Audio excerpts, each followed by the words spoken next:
Economia no contexto certo.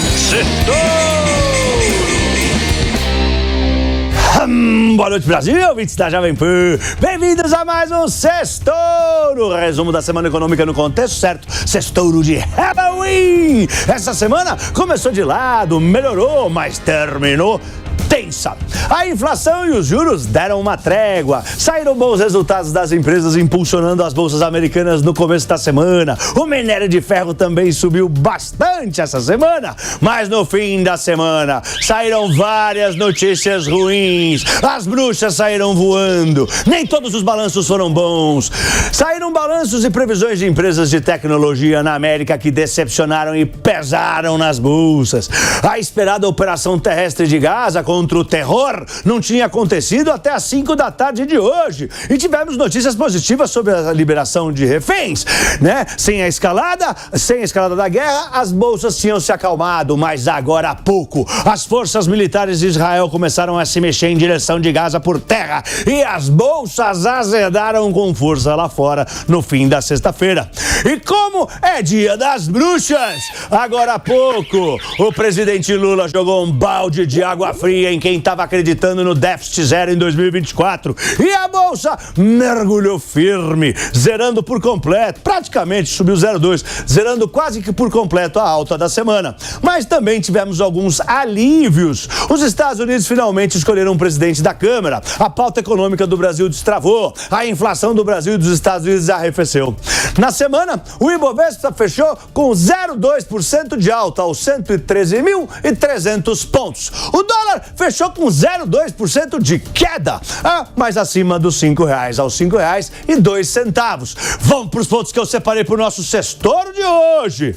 Primeiro ponto, Lula desvaloriza o déficit zero para 2024 e abala o mercado. Aos 45 do segundo tempo nessa sexta-feira, agora há pouco, mais uma notícia para o Dia das Bruxas. O presidente Luiz Inácio Lula da Silva falou para jornalistas que, abre aspas, dificilmente o governo cumprirá a meta de zerar o déficit primário em 2024. Ele também avisou que não vai cortar despesas que ele considera importantes só para chegar no déficit zero, que é uma das bandeiras do ministro da Fazenda, Fernando Haddad. Lula disse, abre aspas, e se o Brasil tiver um déficit de 0,5%, de 0,25%, o que é isso? Nada!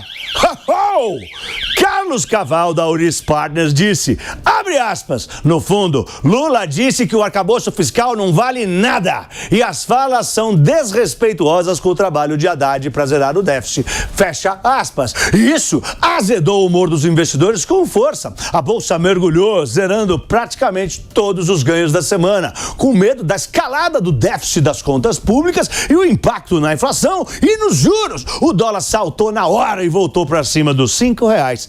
Segundo ponto, alguns riscos diminuem. Embora os riscos geopolíticos e a guerra de Israel contra o terror continuem no radar dos investidores, tá todo mundo nervoso com isso da guerra, não é? Hoje eles começaram a se mexer por terra em direção a Gaza, azedaram os mercados lá fora. Essa semana, pelo menos, dois riscos que vinham pesando no humor do mercado diminuíram. Por aqui, a Câmara aprovou o projeto de lei que taxa os fundos exclusivos de offshores. Foram 323 votos contra 119.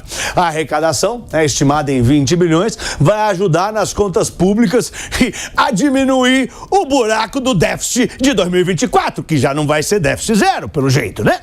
A votação aconteceu depois da troca do comando da Caixa, que era um dos pleitos do Centrão para apoiar o governo. Parece que a pauta do governo no Congresso destravou.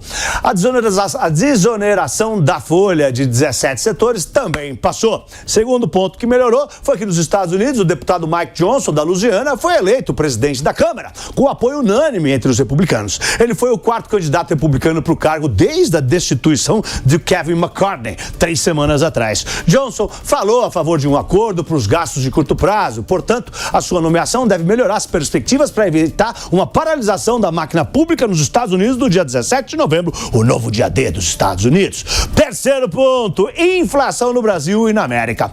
Outra Outras boas notícias da semana foram a inflação no Brasil e nos Estados Unidos surpreendendo positivamente. O IPCA 15, a prévia da inflação oficial brasileira, subiu 0,2% nos primeiros 15 dias de outubro, abaixo dos 0,35% que tinham subido nos primeiros 15 dias de setembro.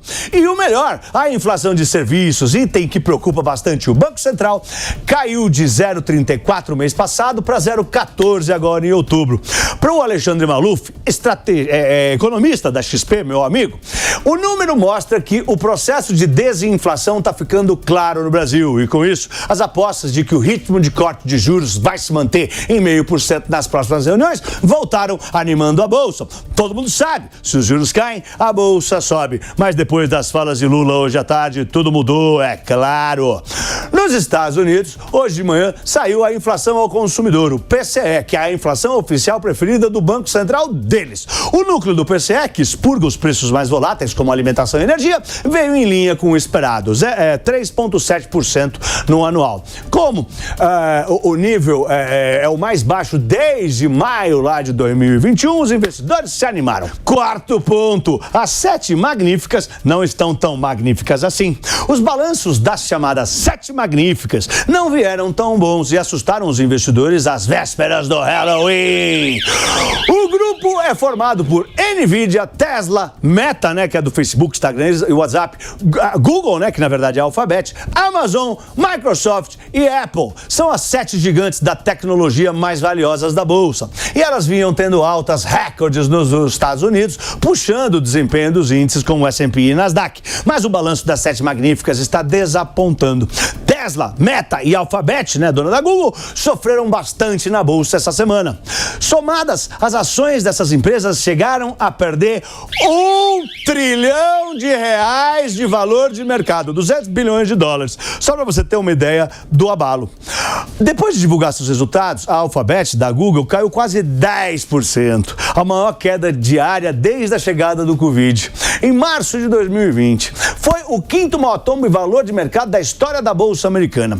Caíram por 2 razões principais. A Meta do Facebook alertou para a queda na procura de publicidade. E 2, o negócio da nuvem da Google teve um desempenho abaixo das expectativas. Por outro lado, os resultados da Microsoft e da Amazon vieram bem, né? E isso trouxe esperanças de que o resultado da Apple, semana que vem, quinta-feira, né? Dia 2, feriado aqui no Brasil, venha melhor.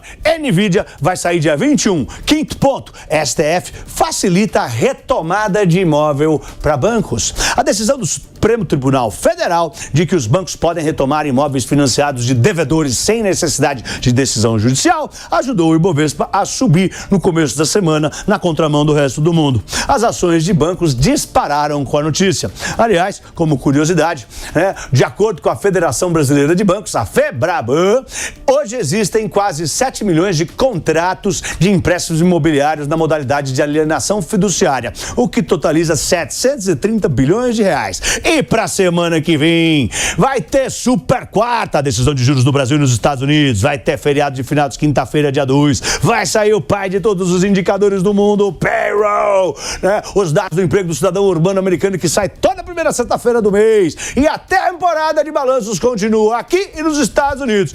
Eu sou Pablo, boa noite e um lindo fim de semana em família. Halloween, vai Torinho, vai Torinho.